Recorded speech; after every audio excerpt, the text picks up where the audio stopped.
Welcome everybody. This is going to be called Sports Rants with Crazy Chris. I'm Crazy Chris. We're going to just go over some things that happened during the week from last Tuesday to this Tuesday. Actually, we're going to include some other things because this is the first recording of this that we're actually going to do. I have my notepad right here. I write down what I find out during the day, so we'll be reading from this notepad to know what happened. Some of the things I will be going over will be different coaches that were hired, fired. Of course, the NFL season is over. Well, it's not over. We are in the playoffs, and a lot of teams are not still in the playoffs. So, a couple of different places are hiring different coaches. For the people that watch the playoffs, if you've been keeping up with the playoffs, the AFC Championship game is going to be the Tennessee Titans against the Kansas City Chiefs, and that's going to be at Kansas City. That's going to be Sunday. The other game, the NFC Championship game, will be between the San Francisco 49ers and the Green Bay Packers. That will be played at San Francisco. That will be the later game. Should both be pretty good games. You've got the Titans, who have been to one Super Bowl, have not won. The two teams in the AFC or in the NFC have won a couple of titles each. Well, more than just a couple of titles each in between the two. The Chiefs have won a title, but it's been a long time. So we'll see how all that pans out in the coming weeks, and that'll be something to watch. Most people ask me, who do I think will win? I go with Tennessee and San Francisco at this point. So far, I haven't really been successful with that, but sometimes some of these teams upset other teams, and you get that. So sometimes it happens. Of course, we're not going to see. We'll see a new Super Bowl champion because the New England Patriots were knocked out. We will also see a new NFC champion because the Los Angeles Rams did not make the playoffs. So we will see everything new. First couple of things is the Redskins, who had gotten rid of their coach earlier this season. They have hired Ron Rivera from the Carolina Panthers. We'll have to see how that works out. Dallas actually fires Garrett, and they hire Mike McCarthy, who was the Green Bay Packers coach for a few years there, won a couple of Super Bowls, I believe, there. The Panthers are also hiring the former Baylor coach, Matt Rule. We'll have to see how he transitions from college to professional. I'm kind of interested in seeing how that works out because he is a college coach from Baylor, from the Big 12, and he'll have Cam Newton as well. What we expect to be Cam Newton. Cam Newton may not be the starting quarterback, so they may have to go another route. One of the backup coaches is Matt Greer from West Virginia. He has not shown very good promise in the outings that he's been given. We'll see if that changes. Maybe if he gets more snaps, and see if that goes better. If they change maybe personnel, or if they change how they do things. Rule has been one of these that has been a rebuilder. We'll see if he can do it here as well in Carolina. They've been needing somebody for quite some time. They made it to the one Super Bowl and they lost that one. We will see how that goes with them. Also, Scott Turner has been hired as the Redskins offensive coordinator. He is the son of Norv Turner, who has been an NFL coach and assistant coach many times over the years for a number of different teams. So we'll see how that works out. We'll see if he's same as his dad, or if he's a better coach or a worse coach, depending upon that. Also want to bring to everybody's attention the Australian wildfires. That's something that has happened. Some people have read about it, some people have not read about it. It's a shame to see things like that happening in the world, and everybody just keep these people in your thoughts, and not only the people, but the animals and the wildlife that's over there as well, and just keep them in your thoughts as we move forward. Sometimes we don't stop to think about other things that are going on in the world at the time, and I just wanted to kind of let that out there, just to let people know that is still something that we kind of need to pay attention to a little bit. National title game between Clemson and LSU was last night. LSU ends Clemson's winning streak by winning the bowl game. Burrows, who is the quarterback of LSU, set a single season record. He done well in the game. He done well. I'm not gonna bore you with a bunch of stats. I'm not here to give you all kinds of stats or anything like that. But they pulled out a win. A lot of people thought that maybe Ohio State would have been the opponent. That did not happen because Ohio State, in my honest opinion, I've seen the play. I believe that should have actually been a touchdown, but we won't go deep into detail on that. And Oklahoma, I'm sorry, Big 12 people, but Oklahoma had no business being there. I don't know of another team that should have been there, but Oklahoma had no business being in the playoffs. It should have been somebody else. Because if anybody else watched that, that was over way early in the game, and they never showed up. They never even come back. It was kind of embarrassing. Like I said, we're still doing the Friday night fisticuffs on the Amused Gamers. We're still doing those things. I've got some different games coming up in the next few months.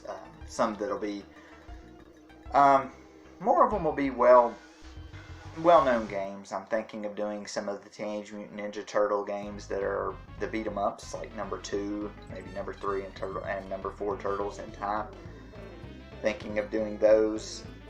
Thinking of doing some other just beat 'em ups that we find on there, and we'll see what we can come up with. On the NHL side of things, the Predators fired longtime coach Peter Laviolette. They replaced him with John Hines, who was the Devils coach earlier this season, and Hines got fired by the Devils, and Laviolette got fired by the Predators. The Predators were in the middle of the field as far as playoff contention goes. It's still early in the season, but they're still in the middle of the field, so you kind of wonder, and the Devils have been in last place since about the beginning of the year, so you kind of wonder why this thought process was made into hire a head coach from a team that was almost dead last and replacing a middle of the road coach that had been there for an awfully long time. So that's kind of a questionable thing, but we'll see where it goes. Another thing is the Detroit Pistons' Blake Griffin is out with a knee injury. They're not sure how long he'll be out for that team in the NBA. Dwayne Wade had his jersey retired this year. Of course, this is last year for him, and he had his retirement. The Giants are going to hire Pats wide receiver coach Joe Judge as their next head coach. The Giants fired their coach during the year. Another thing that happened during the week, and I know I'm going to get a lot of flack for this, and that's okay. West Virginia University head coach Bob Huggins gets in trouble, as reported, a third time for this same thing. He ends up losing a game. They blame the officials, and he calls the officials three blind mice. A gentleman in the newspaper by the name of Bob Herzl that writes for the paper that is here. He covers the Mountaineers. He said that he's been, that Huggins has been in trouble twice for the same type of conduct. He was fined $10,000 for this particular incident. He didn't go off on a rant like he is known to do. He didn't go off on a rant, but he did call them three blind mice. And Bob Herzl actually wrote in the paper that everybody has First Amendment rights, and that is right to freedom of speech. I think what Mr. Herzl fails to realize, though, is that freedom of speech can be taken a number of different ways. Like, I am able to talk to you on here, and if you don't want to listen to me, you don't have to. But if you want to, this video is here. This is what it's for. And that's the thing. The equivalent would be as if I had walked into, say, and the Huggins thing, you can't do that. There are many coaches that get fined many amounts of money, suspensions and everything else for criticizing officials. And it would be the equivalent of me walking into my job and just blurting off, me or anybody for that matter, just going into your workplace and blurting off whatever to your boss. Do you think you're going to have a job the next day if you just blurt out to your boss what you really think? Probably not. Probably not. I don't know. Most people might, but probably not, because, and that's where that freedom of speech comes in. Yes, you have freedom of speech, but at the same time, there's places where freedom of speech is not freedom of speech, and it's not clearly accepted.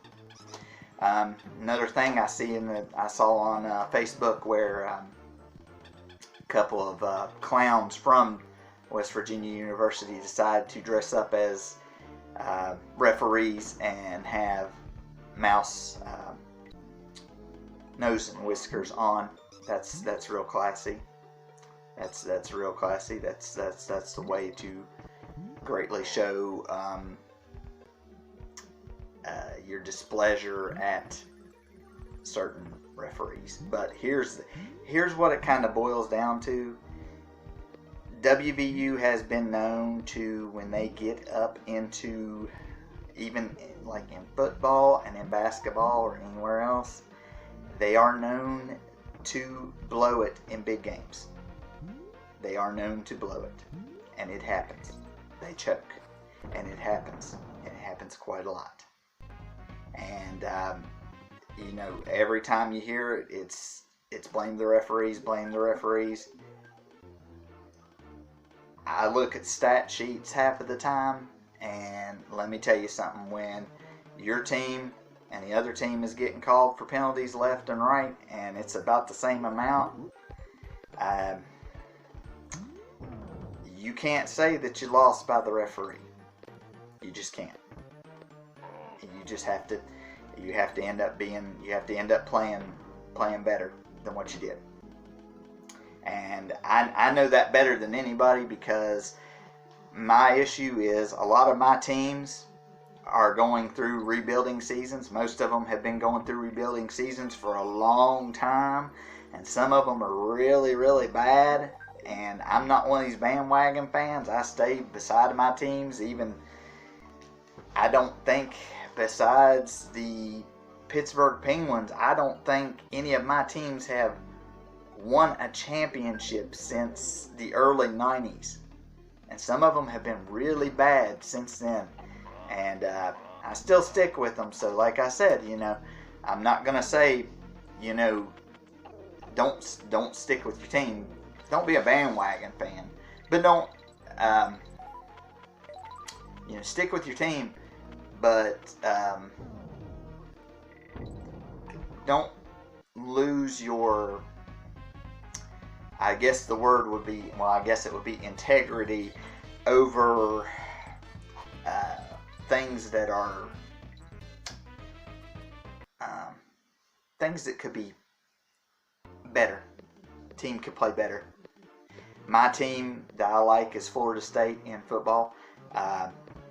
They honestly have not been doing well as of the last few seasons. They are in rebuilding mode. They've been in rebuilding mode for a few seasons. Thought maybe they was going to get better. They never really got better. But they lose, and I tell people, I say, it's not the referee's fault. And to be honest with you, I see a lot of WVU fans that I hear from them every year. This is our year. This is our year. This is our year. Basketball and football, but this is our year. This is our year. It's not going to be your year every year. This coming from a Florida State fan that, it's just not like for my team. Next year is not our year. This time for this team was not our year. It's not going to be our year. It's not going to be our year for a couple of years. So kind of look at what you have, and don't just assume that every year is going to be your year. You still have to come out of the Big 12. And you still got to beat the teams like Oklahoma, Texas, Baylor. And, sometimes those teams are good, sometimes they're not good. Somebody's going to have to put Oklahoma down, because every time they get up in a big game, they choke, they blow it. They're showing that the Big 12 is not a good conference. That's what they're showing. And Big 12 needs to send a representative that can show the college football playoff what they're capable of, because there are a lot of other good teams. I thought Baylor might have done that, but I knew Baylor didn't really have the personnel to beat Oklahoma. Texas really didn't have it either, and those were the only two teams that looked like they legitimately had a shot.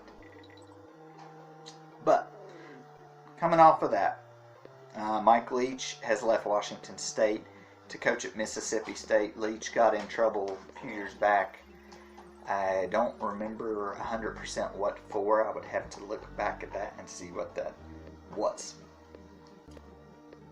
Meanwhile, the Devils have fired their general manager, Ray Shero. They have apparently cleaned house a little bit, trying to find a winning combination. The Browns have hired the Vikings offensive coordinator, Kevin Stefanowski, as their new head coach. This will be another Browns head coach. I do believe this is about the 5th or 6th head coach in the last decade that we've seen. Maybe more than that. It's getting really old. They need to do something. And they need to do something now. If they're going to do something, they need to do it with this team that they have now. Because if they do not show promise and advancement now, it's going to be a long time again before they are able to do this. You have a team that is there. You will have a moderately good coach that should be there. I know it'll take them a couple years to get in the system, but here's the thing. Do not fire this guy after the first 1 or 2 years. You are going to screw up this team so bad by switching coaches every year. If you switch coaches every year, You're going to have a problem keeping the offense and the defensive people and the personnel that you have out on that field. They're going to be confused because of different plays, different play calling, different playbook, different play styles. You cannot expect this team to function at a high level, even a medium, moderate level of playing, when you do not have the mentality to do this. You need to keep. I know that at some point, you do need to get rid of somebody if it's not working out. But you can't just fire them after 1 or 2 years and go, okay, let's just bring this new person in. Let's bring this new person in. Let's bring this new person in. The quarterback for the Browns right now is Baker Mayfield. The man has got to be confused because he's done went through about 3 or 4 head coaches. He's got to be confused with what's going on. I know I'd be confused if I was presented with about 4 or 5 different people with 4 or 5 different views on this. It would be very confusing to me. And so I can only imagine what goes through his mind. Speaking of Baker Mayfield, I'm not defending him. He's not really... I don't like him as a person. He does play moderately well. I just don't like the attitude. That's just a personal thing. But we'll see in the coming years if he can do what he needs to do. So we'll see how that works out. We're going to talk a little bit about wrestling. I'm not going to go over every wrestling organization and all their matches and everything. I'm just going to hit highlights. If you want to go a little bit more in depth on some of the wrestling, check out the YouTube channel Wrestling Reality. They have a lot of good little highlight videos. Also, a gentleman by the name of Wrestling with a Regret that is also on YouTube. He has quite a few videos usually. He does Monday Night Raw and Friday Night SmackDown, and also some of the pay-per-views. He does a pretty good job going over critiquing every match that's on the card, be it pay-per-view or be it show. So we'll go over some of the highlights that I've seen during the week. Of course, tonight would be Impact Wrestling. Wednesday is NXT and AEW, which is AEW Dynamite Wrestling. If nobody knows what that is Cody Rhodes. Cody Rhodes and a couple other people run that and started that up. They have got some talent from WWE. They have taken over some talent. Their storylines are building. They're becoming a little bit better. Kind of gives WWE a little bit of a run.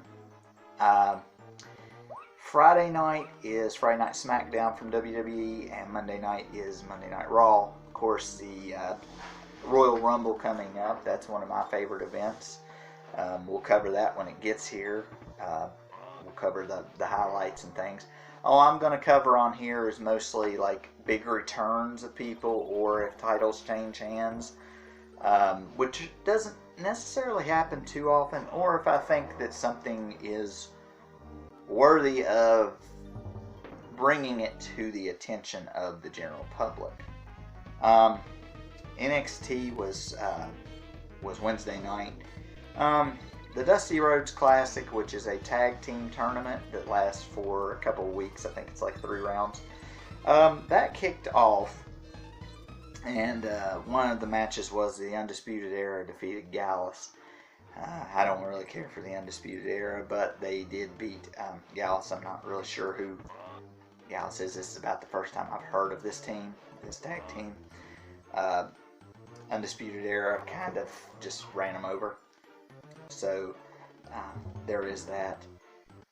There was a fatal 4-way for the North American Championships. Number 1 contender North American Championship is held by Undisputed Era's Roderick Strong And the 4 gentlemen that were in the match, out of the 4 gentlemen, Keith Lee was the victor. The booking leading up to this kind of shows that Keith Lee was probably going to be the winner of the match. I can't say the guy's name correct. It's Jabakovic, I think. He's the only other person that was actually in the ring that could have maybe challenged for the title, and it been a match that was of pay-per-view quality. So, but Lee is the correct choice in the booking, in my opinion, in this. So, as long as there's no interference from the Undisputed Era, Lee and Strong will be a good match. If there is, if the Undisputed Era comes out, gets into the match, I would like to see some people come out and help Lee and make it kind of even, because after a while it looks like the Undisputed Era cannot win by themselves, and we've kind of had that happen before, probably about a decade ago, and fans started kind of turning off the TV because you see the same thing all the time, and nobody wants to see that. So hopefully they'll get away from that. Now we'll go to AEW. I think her name's Rio. She defended against Chris Statlander in a women's title match. Rio, the champion, she defends her title. The story, though, here is Awesome Kong, who used to be in the WWE. I think she's going by the same name in AEW.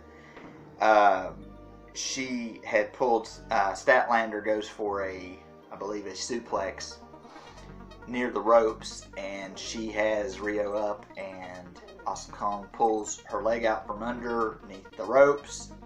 That causes her to lose her balance. Of course, Rio falls on her. 1, 2, 3.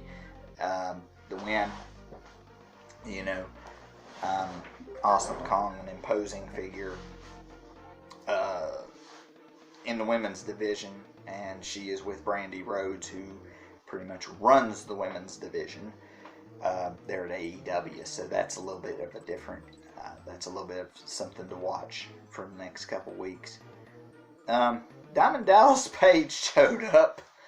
He interrupted a guy named MJF who was ranting and talking. He's been in a story with Cody Rhodes for for at least a month now, and they're seeming to pulling Cody in 2 different directions. I don't know how that story's going to unfold with him going 2 different ways. We'll have to see how that goes. I hope they can pull it off. They may not be able to, but Diamond Dallas Page comes out. An old WCW guy and WWE guy. He ends up talking smack with the guy. Stops him from just going off on what seemed like a forever rant. It seemed like it went for a good amount of time, and somebody just needed to stop it. Jon Moxley.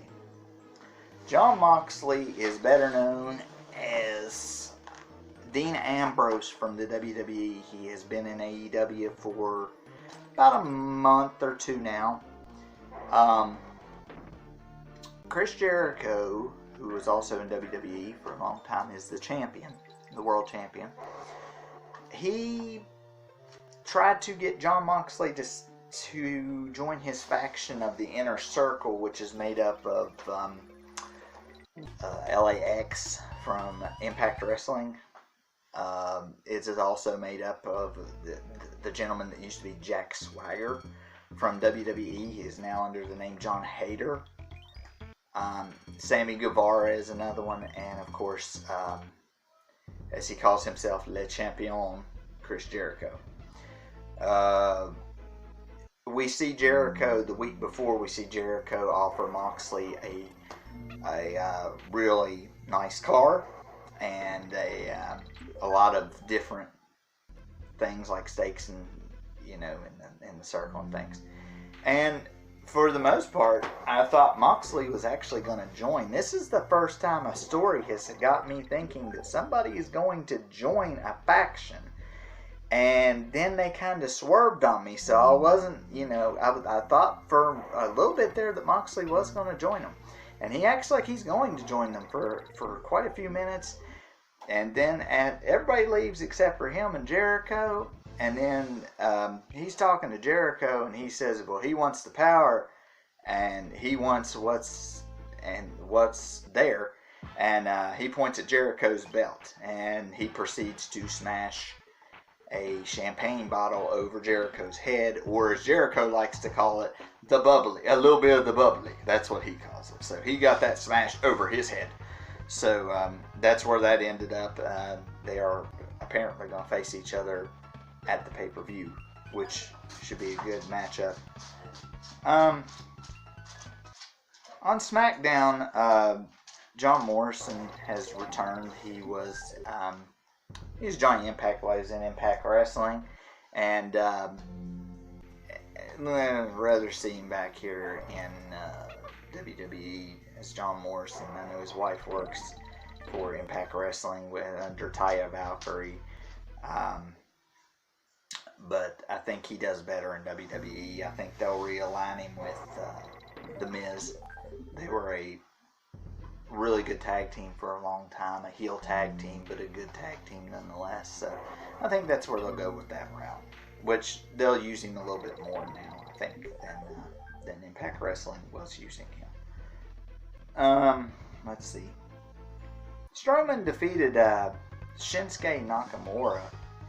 And it was a non-title match, but Strowman, I think, deserves a title shot because he had a couple other people interrupting him, Sami Zayn and Cesaro, and was still able to knock off Nakamura, and that's saying something because but they built Braun Strowman up like this so many times before, and then they just don't do anything with him. I hope that's not where we're heading again, because it's just disappointment, and it's just disappointment for the fans. Because the fans want to see him do something, and I think they're getting a little tired of him getting pushed around on that.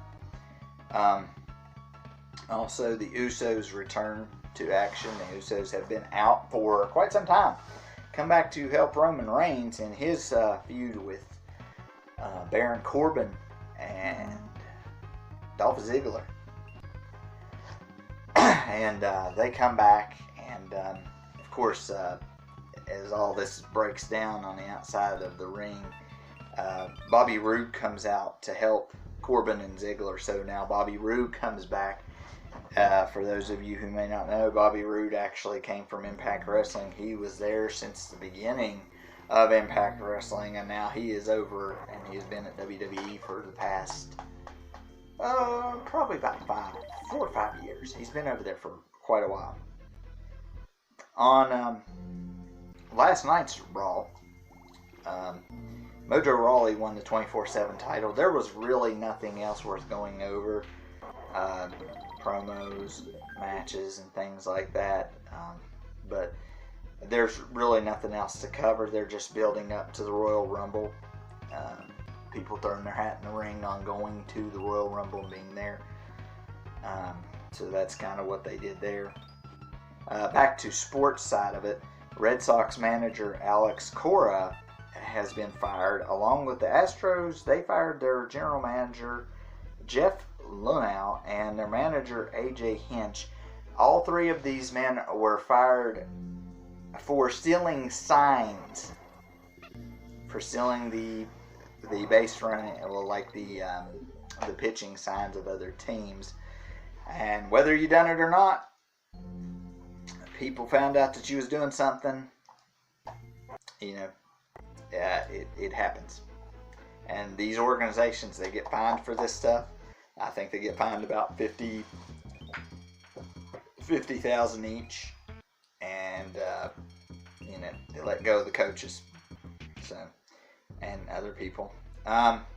In other news, the Chargers, Antonio Gates, tight end that had been in the Chargers for a long time, he is going to retire. and he's probably one of the greatest tight ends to play the game. He's one of the best, and you know, hate to see anybody retire, you know, but at the same point, you know, we know you can't do it forever. Can't do it forever. So he's retiring. In other news, Conor McGregor is facing sexual assault allegations. Don't really have too much else to go on other than he's denying them. We'll have to see where that goes. McGregor big in MMA, and we'll have to see where all that pans out. So we'll have to see how that happens. In the a little side note, the WNBA players, they are going to be getting more money and more benefits. This is something that they've tried to work for in the past. Now they're going to actually, they are supposed to be getting more. Of course, they won't reach the men's per se, but they will be, you know, I think everybody should be adequately paid, given a chance to shine. The WNBA has not really been given a chance to shine. Some of the ladies that are out on that court can do some amazing things. Some of them can do better than the men themselves. So you know, if you don't watch the WNBA, that's your decision. I've seen a couple of games. I've seen a couple of the players.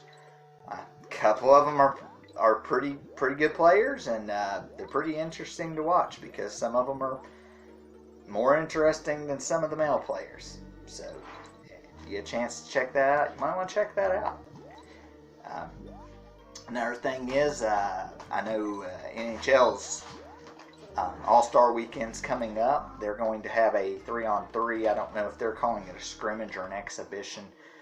Women's United States against Canada, a 3-on-3 match, because over the past couple of years, the NHL, when they go to this format and they do these, they do like a playoff for their All-Star game, and like the Metro and the Atlantic will face off. Their All-Stars will face off against each other. Whoever wins that one will face the winner of the Pacific and the Central Division. And the winning team takes home a good chunk of money. But it's fun to be had by all. And last year they had a couple of the women's national hockey team go with them on different skills. The skills competition the night before, the judges fastest skater and things of that nature. And they had a couple of the females enter in with the males. And they didn't win, but they held their own. And I'm kind of interested to see the 3-on-3 between North America and Canada. Should be an interesting matchup, even if it is like a little scrimmage or anything like that.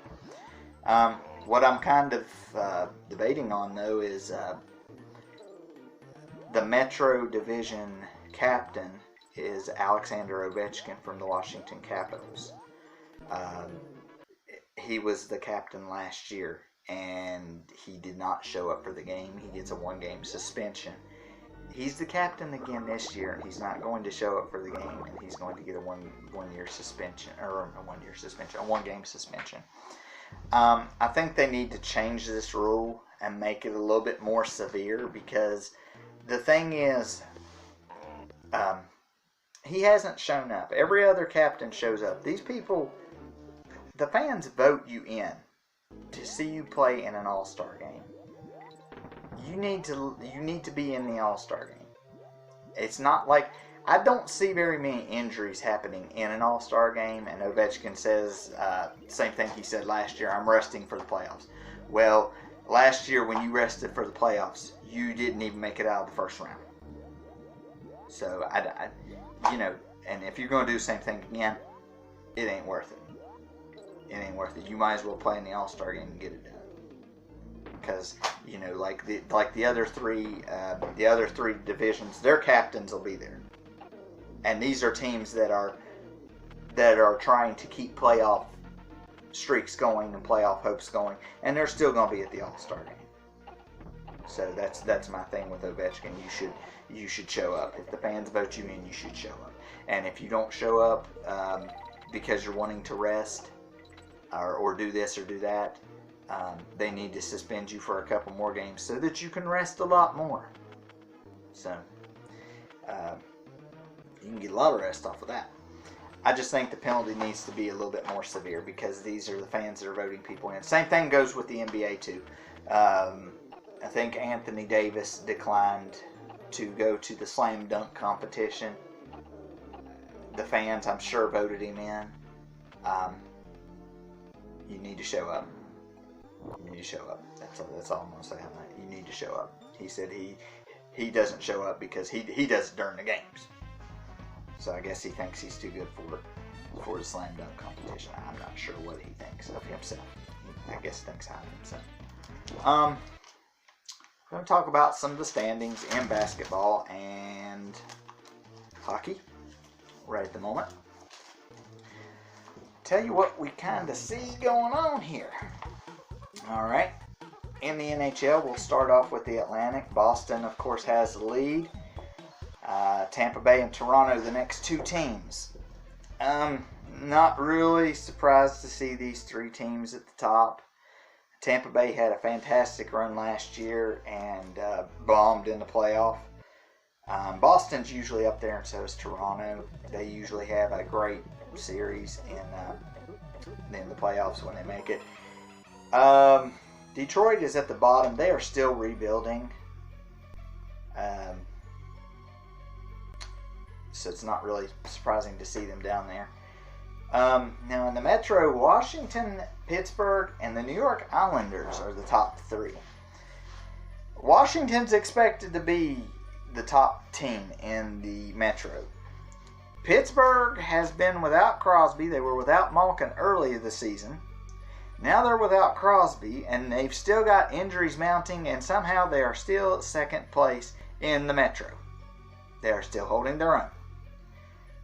They're getting overtime wins and things, but as you all know, overtime wins still count for 2 points, just like a regular win. An overtime loss or a shootout loss counts for 1 point, but as long as you get to overtime, you're still getting a point out of it. So as long as you make it there, and as long as you don't lose, you're still getting something. The Islanders made the playoffs last year. I don't see why they can't do it again. The New Jersey Devils are at the bottom, and that kind of makes me wonder because New Jersey has pieces to get the job done and to get back up there, but for some reason they are not able to perform to their level that they can perform at. And to see them down at the bottom when you were basically playoff contenders like for the last 2 years, that shows a little bit of a problem. So we'll see if they can dig themselves out of there. They're not that far behind. It's over 20 points, but we're only midway through the season. Like St. Louis last year, they were one of the bottom teams when midway through the season, and made a coaching change, made a goalie change, and bam, won the Stanley Cup. So it's not unheard of for a team to turn it around halfway through and come on strong. In the West, in the Central, St. Louis, Dallas, Colorado, the top teams. Not surprised to see St. Louis, defending Stanley Cup champions, returned a lot of players from that team. Still really good. Colorado, I'm not surprised to see up there either. They've been really good for the last couple of years. Dallas, it was kind of hit or miss. Didn't know what they were going to have this year. Wasn't real sure what they were going to have. Didn't know if they were going to be good or not. Winnipeg, Nashville, and Chicago surprised me being toward the bottom of this division. Minnesota, not really surprising. Minnesota's kind of going through a rebuild. But those other teams, I don't know what's going on there. Winnipeg, Nashville, they both have superstars. So does Chicago, and for some reason they cannot get it going. Out in the Pacific, Calgary, Arizona, and Vancouver are their top teams. Vegas is right there with them. I expect Vegas to do well, at least make it to the playoffs. Vancouver hasn't made it to the playoffs in a while, so that's kind of a surprise. Arizona's been in the cellar, but I think they've made some moves in the offseason and during the season that have allowed them to become competitors. And if they keep going at the rate that they're going, they will make the playoffs. They may not be the top seed or a top seed, but they will make it. Calgary has been down in the dumps, and all of a sudden they have come up the rankings. Edmonton, San Jose, Los Angeles, and Anaheim are the teams that are in the bottom four of this division, and that's kind of weird because Edmonton should be good. San Jose, I think they're slowing down. I think they're slowing down, and the bad thing is they're slowing down and they're going to lose a lot of key pieces over the next couple of years. And if they don't find people to replace those key pieces that they will be losing, they will be in through the rebuilding process. And we all know how that goes. The Kings have been trying to rebuild for a couple of years. Anaheim,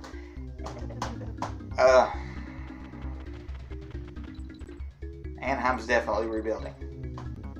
Lost a lot of people, had to trade away a lot of people, just different things, and they just do not have hardly any of what they had, so there's that. Now we'll go to the NBA. We'll shift to that. Boston, Toronto, and Philadelphia, the top three in the East, as to be expected. A lot of these aren't really going to shock people. They're the same as they were last year. Milwaukee is still the best in the East, still the best in the league, barely. We see what happened to them last year when they got in the playoffs. Hopefully they learned from it. Hopefully it won't happen again. But they've got a couple of players, and that's it. I mean, that's just it. And you figure out how to stop those players, they're done. Indiana is up there too.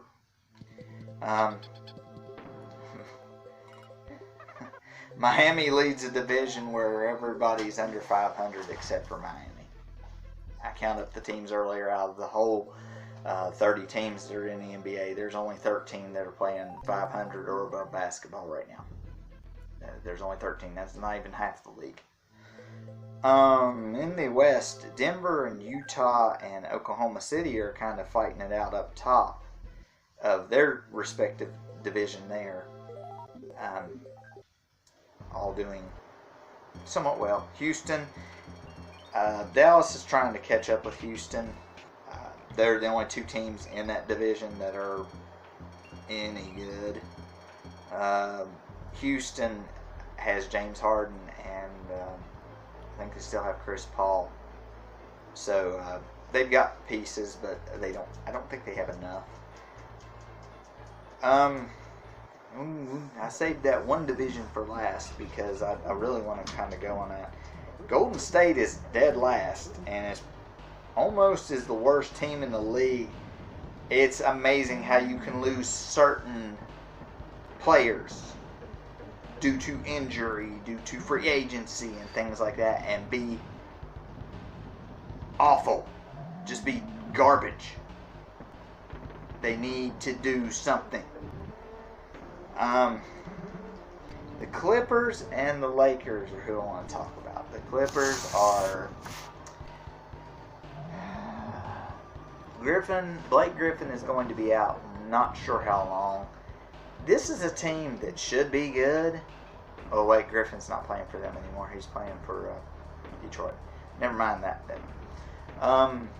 He's a Clipper for so long, I still thought he was there. The Clippers have a good team. They just don't have enough. The Lakers are who I want to talk about. Lakers have LeBron James and Anthony Davis. And they are 33-7 as we speak. The only other team, like I said, Milwaukee at 35-6. Milwaukee can't beat them. This is a team that's going to have to be beaten by somebody else. And it's not going to be Golden State this time. The LeBron James and Anthony Davis combination, it's not just that. It's other stuff going on. This team could not have those two and might still be winning with the people that are they're playing really well. I am not a LeBron James fan. I will tell you that straight up. I don't really care for Anthony Davis very well either. I think LeBron James is actually bad for the sport of basketball because he for 4 years we got to see the Cavaliers against the Warriors, and that kind of gets boring after a while because you kind of know the same two teams that are going to be there all the time, just back and forth, back and forth, back and forth. It's like, why do you even play the season if you know who the two teams are going to be? Because nobody else could beat the other two teams. I think he's bad for sport on that because he has to go other places to get his wins, to get his championships. And since everybody else weighs in on it, I'll weigh in on my debate. I don't really care. I didn't really care for Michael Jordan as a player until they started talking about the Michael Jordan-LeBron debate of who's the best out of the two. If you look at it, it's going to be Jordan. I know LeBron's got all these accolades and he's done all that stuff. Jordan went to the NBA Finals 6 times. Out of those 6 times, he has 6 championships. If they made it to the finals, they made sure they won. LeBron James, he's been to quite a few finals. And I don't know the exact number right now, but it's been a lot. And he's only won, I believe, 3 out of those. And that's not going to cut it. Plus, like I tell other people, when Jordan was playing against the likes of Patrick Ewing, Charles Barkley, John Starks, Karl Malone, John Stockton, David Robinson, Shawn Kemp. Trying to think of some other people. I know I'm forgetting some. Larry Johnson, Alonzo Mourning, Shaq. Kobe kind of came in at the end of it, I think, more so to take the torch at that point. He went up against Larry Bird, went up against Kareem Abdul-Jabbar, went up against Magic Johnson and those Lakers teams that were, Vlade Divac and James Worthy, guys of that nature. And, the Bulls had, they had Pippen, Rodman, and Grant, Kukoc, some of those other guys. So Jordan wasn't by himself. Really wasn't by himself. He had help. James has help. James had help in Cleveland for years, and still couldn't get the job done. But it goes to show. I mean, I'm not saying that Michael Jordan played against future Hall of Famers at that time, or future legends. And I'm not saying that anybody in this generation is not a future Hall of Famer or future legend. That's still yet to be determined. That will be years down the road. But I just don't see the level of competitive ability that you seen when Jordan was playing. The level of the competition, and it's in every North American major sport. Football, I mean, you had the Patriots for a long time there, and get tired of seeing the same team. Well, unless you're a fan of that team, but you get tired of seeing the same team go up there, and you get tired of seeing that, and it kind of gets bad for the sport. The sport gets kind of stale. That's what happened with racing, and there's still some diehard racing fans, but until Johnson left You didn't want to watch it anymore because you knew who was going to win all the time. Same thing with football. Baseball. Baseball's kind of changed over a few years to where different teams are getting there, but it's some of the same are still getting there. But I mean, it's still different things can happen, and you're starting to see that in football this year, and hockey every year. It's the Penguins are the only team in the collective bargaining agreement to have won back-to-back Stanley Cups. Nobody has done it since. I don't know that anybody will do it. It's hard to do because the teams get evened out almost every year. There's not a super hockey team that you can just say will just run away. That you can just say, yes, they're going to make it to the playoffs. Yes, this is going to be the team to beat. There's not just one team. And there's parity. Like, say last year, a lot of the teams that were expected to go far in the playoffs, they got knocked out in the first round, swept by a lower seed.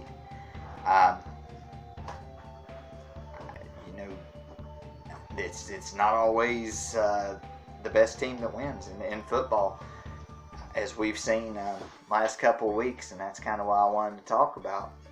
That's one of the things I wanted to touch on. Patriots beat New England and the Ravens. And the Ravens were the best team in the league, and New England was defending champions, and Titans have beaten them both. And Kansas City faced Houston. Houston beat the Bills, which kind of can be taken either way. I thought maybe the Bills would actually play a little bit better, beat the Texans, but that didn't quite happen. And in the NFC, I'm sure the shocker was the Minnesota Vikings beating the New Orleans Saints. And beating the Saints at the Superdome, which is a hard thing to do, to come into an environment like that, and with the quarterback Kirk Cousins, who is known to blow big games. But, hey, Minnesota wins that game. They go and play San Francisco, and San Francisco beats them. But still the shock of the first round. I don't think, besides outside of Philadelphia, I don't think anybody expected the Seahawks to lose to the Eagles at Philadelphia. I certainly didn't think that the Seahawks would lose that game. I figured they would win, and they did. Little bit questionable about the loss at Green Bay. I really thought they'd win that game, but that's kind of why I can't take Green Bay against San Francisco. I picked San Francisco and Tennessee to be in the Super Bowl because I can't take Green Bay because a few weeks ago they played against the Lions in the last week of the season and were losing and had to come back and win. They almost lost the game against the Seahawks when the Seahawks were trailing, so I just can't trust them. Meanwhile, Tennessee, everybody's going to be going, oh, you're crazy to pick Tennessee. Maybe, maybe not. This is a defense that stopped Brady and the Patriots, and it's also a defense that stopped Lamar Jackson and the Ravens. And everybody says, oh, well, they're not that. These defenses, this defense on here, I don't hardly know anybody on this defense.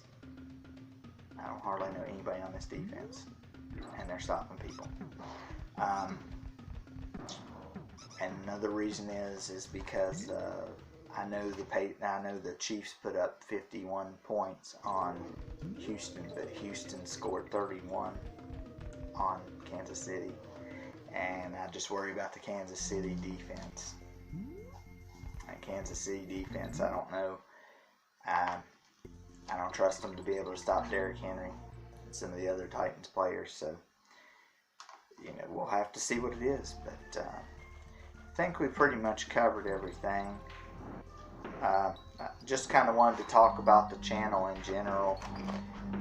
We have a channel now that if you're watching this, it's on the channel. If you like the videos that we're pushing out, hit the like button so we know. Also, if you have comments about a game or any of this that I'm doing in general, if you want me to cover different stuff or different things, I mean, I can try to do more than what I'm doing right now. Or if you want us to try to do different video games, let us know. If you need to, subscribe to the channel and hit the notification button. The notification button will let you know when myself or one of the other two gentlemen that post videos, when they post videos on there.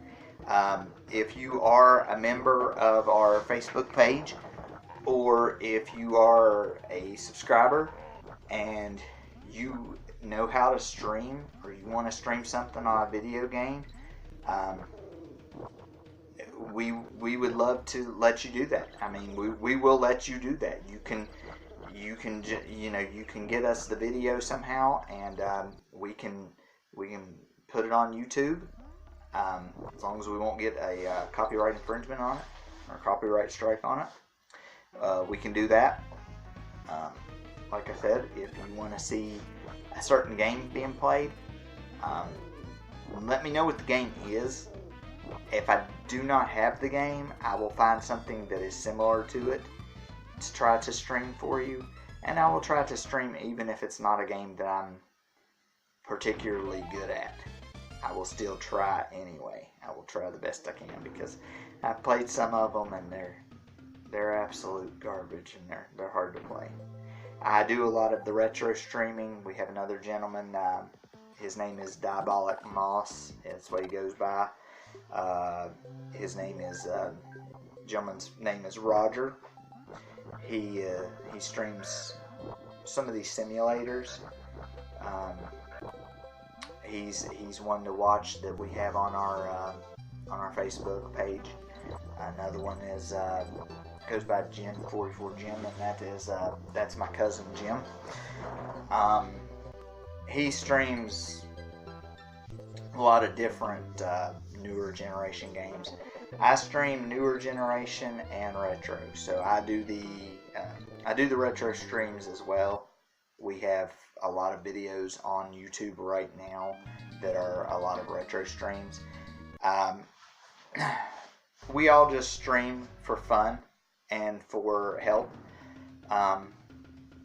What it is I'll have somebody ask me, one of my favorite franchises is Mega Man, and somebody will ask me, which robot leaders do I take on number 3?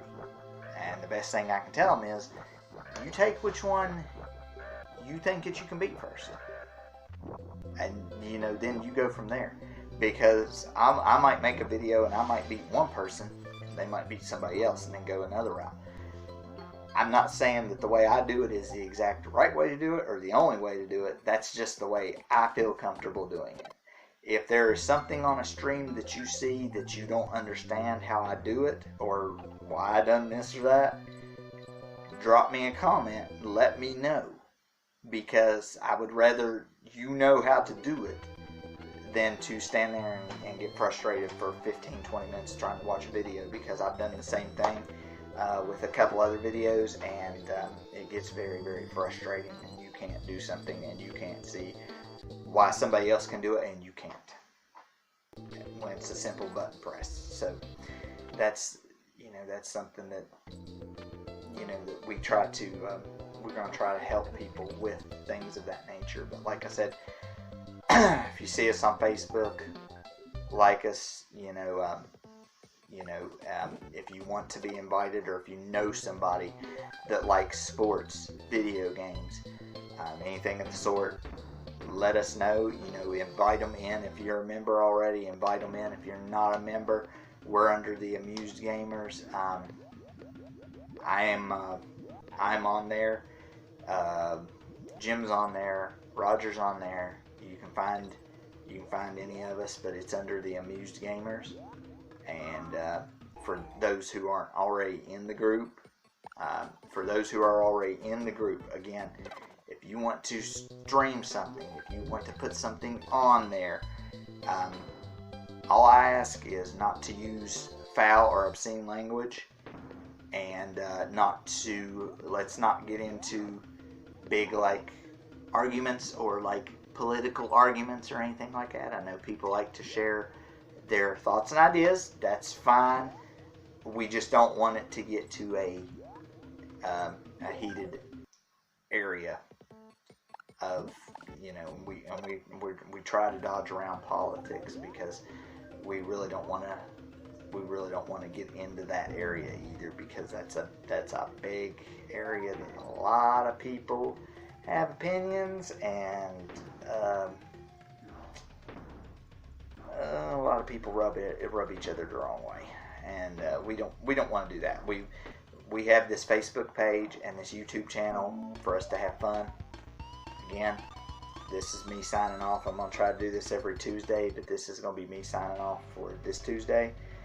I hope everybody has a good rest of your week.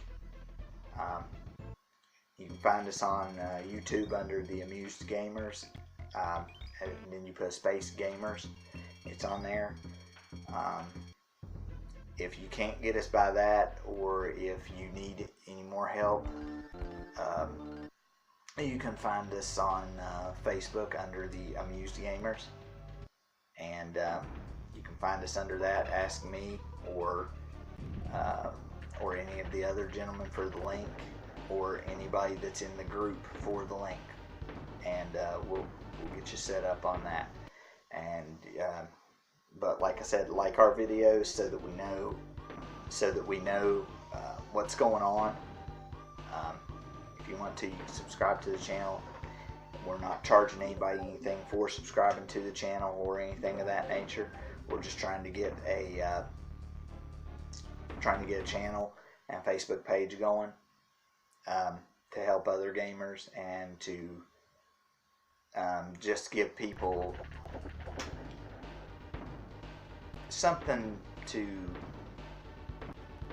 not really something to do, but another different way of looking at things on certain things. So that's what we're trying to do, and that's our goal, is for everybody to have fun, everybody to have a little bit of an input. We'll see where it goes from there. So this is Crazy Chris signing off. If you try to look me up on the Xbox, I am under Amused Iceman. It's with a capital A, M-U-S-E-D, capital I-C-E-M-A-N, and that's on Xbox. If you need to find me on there, that's all one word. And if you find me on there, just let me know who you are, and we can add you on there as well. Like I said, me and Roger are on there quite frequently, so we'll see you on there. So those are the ways of getting in touch with us. I appreciate your time for watching the video and listening to these rants, and I'm signing off until next Tuesday. We hope to see you then.